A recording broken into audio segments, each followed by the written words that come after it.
Oi, gente. Voltamos com o planejamento de uma revisão sistemática. Eu sou Gilmar e esta é a disciplina Metodologia da Investigação Científica do curso de residência multiprofissional em saúde da família da UFES. Bom, baseado nesse texto de Randall Smith, de 2004, a gente vai descrever alguns passos para a realização de uma revisão sistemática.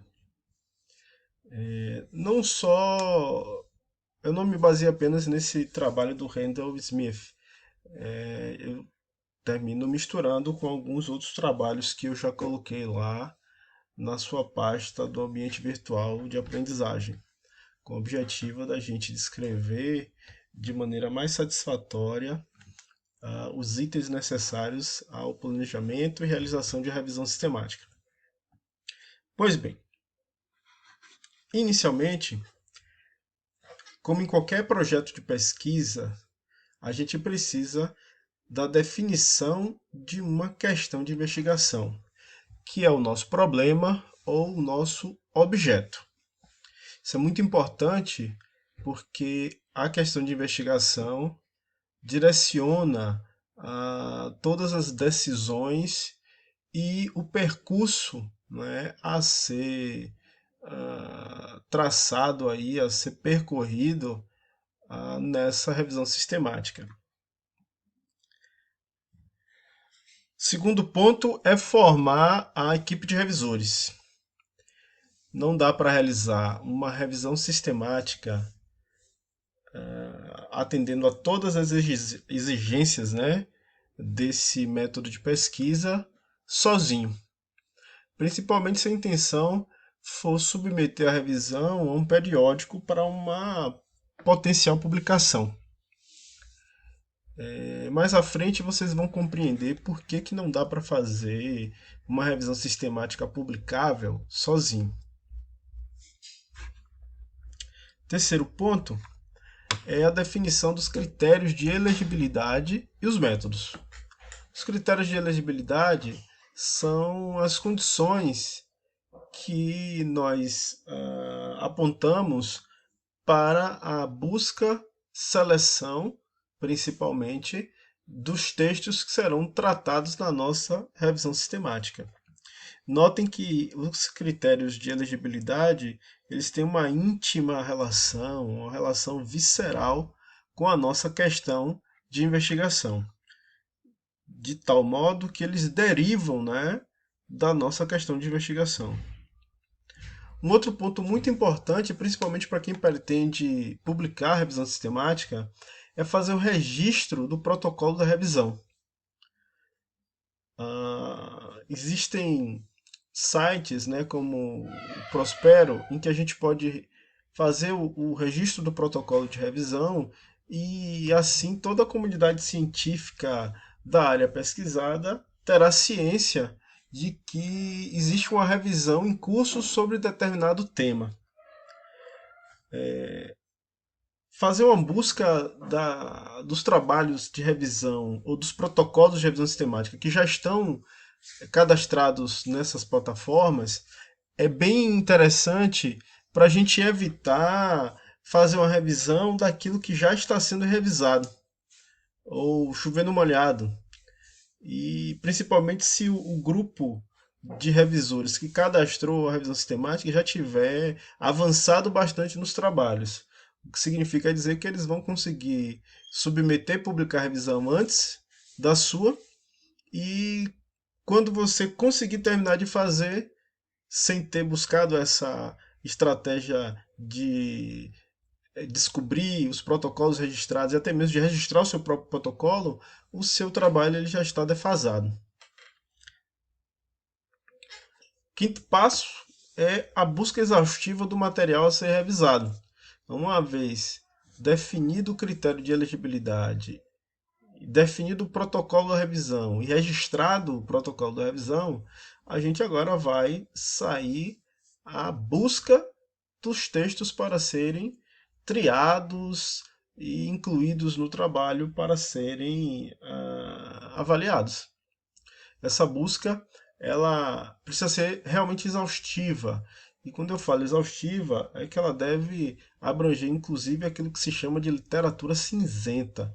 A literatura cinzenta é aquele trabalho que existe, ele tem até uma boa qualidade, né, metodológica, uma boa validade interna, externa, mas ele ainda não foi publicado. Às vezes ele ainda está no prelo, ainda não foi publicado pela revista, ou tratam-se de relatórios de pesquisa de alguns laboratórios que necessariamente não são ainda publicações, mas que podem trazer insights muito interessantes com relação ao tema que a gente está pesquisando. Mais um passo é a avaliação da qualidade metodológica dos textos que foram efetivamente incluídos na revisão. Essa avaliação ela visa detectar potenciais vieses nos trabalhos que a gente está revisando. Esses vieses, se não identificados, eles podem comprometer substancialmente as conclusões que a gente chega a partir da revisão. Mais um passo é a extração de informações. Significa criar um protocolo constando das informações que a gente quer obter de cada um dos trabalhos. Nem sempre a gente trata 100% do trabalho revisado. O que a gente vai extrair de informação de cada um dos artigos, cada uma das publicações, tem também íntima relação com a nossa questão de investigação. Então, uma questão de investigação bem formulada e específica, ela normalmente vai apontar para alguns focos dentro dos artigos, não sendo necessário extrair todas as informações que eles apresentam.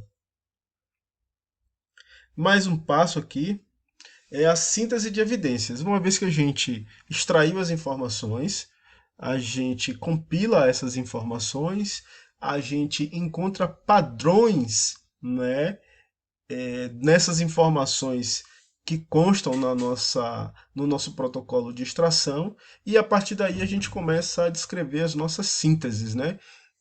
Baseado em todos esses trabalhos que nós pegamos, que passaram pelos critérios de elegibilidade, que a gente extraiu informação, avaliou a qualidade metodológica, né, avaliando aí validade interna e externa do trabalho, o que é que de síntese pode se tirar com relação ao tema, né, com relação ao objeto. Por fim, a interpretação.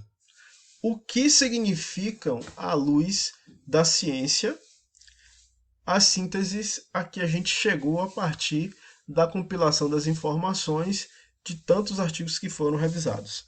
Esses são 9 passos básicos para se realizar uma revisão sistemática. Bom, vamos falar da formação da equipe.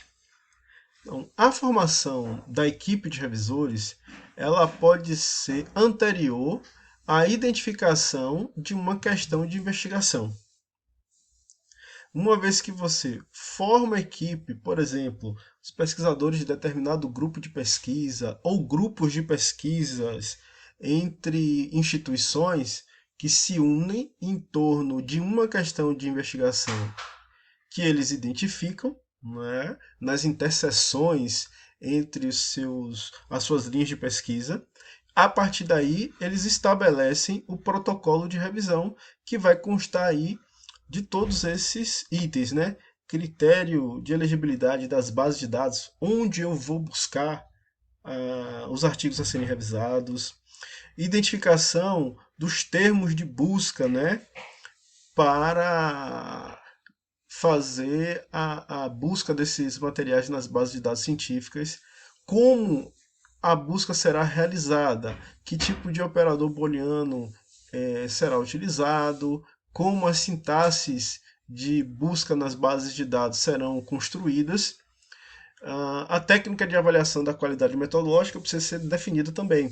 Existem vários checklists baseados em tipos diferentes de estudos que estão sendo revisados e também referentes a diferentes áreas de investigação.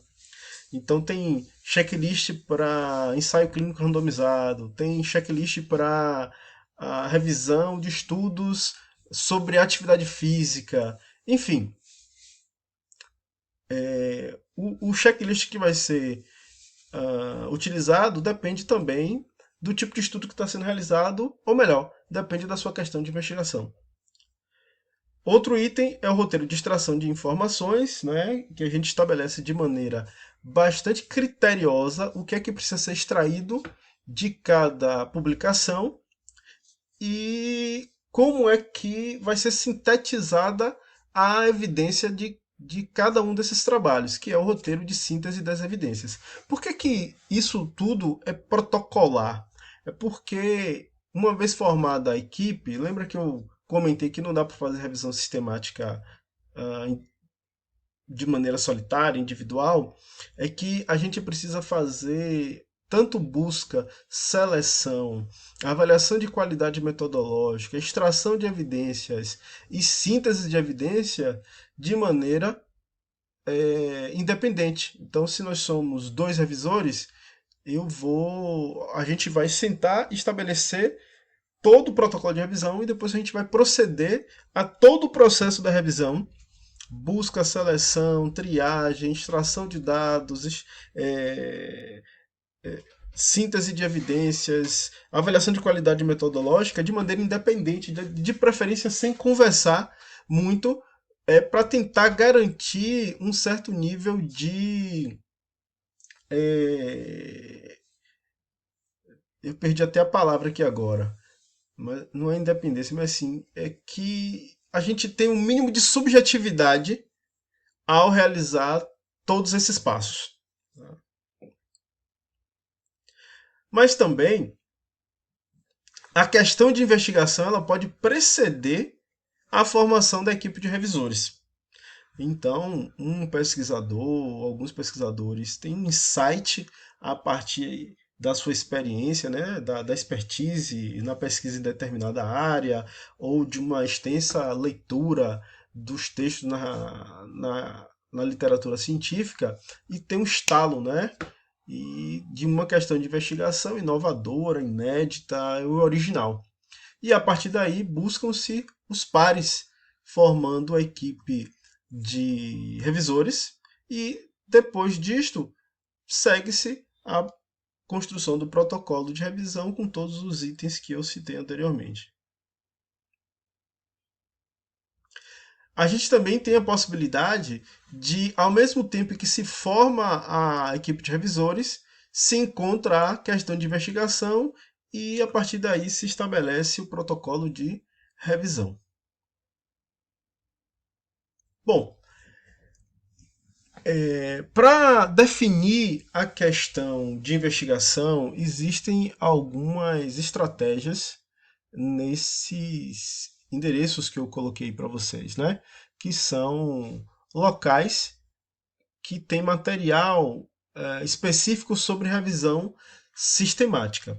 Né? Entre as estratégias para a definição da questão de investigação, é uma pergunta que você e sua equipe de revisores devem se fazer.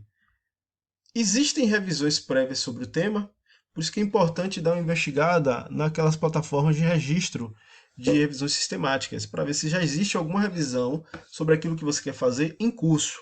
E também buscar nas bases de dados científicas, como esses exemplos que vocês veem aí na lâmina, se já foram publicadas revisões sobre esse tema.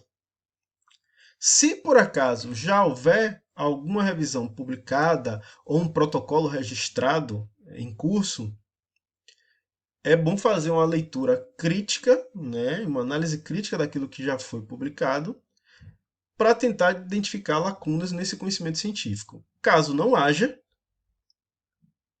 essa é a lacuna no conhecimento científico e a partir daí a gente vai proceder a uma revisão sistemática e para fazer uma síntese de evidências.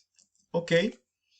Nesta aula é só. A gente continua com outros itens, outros passos da realização sistemática, da revisão sistemática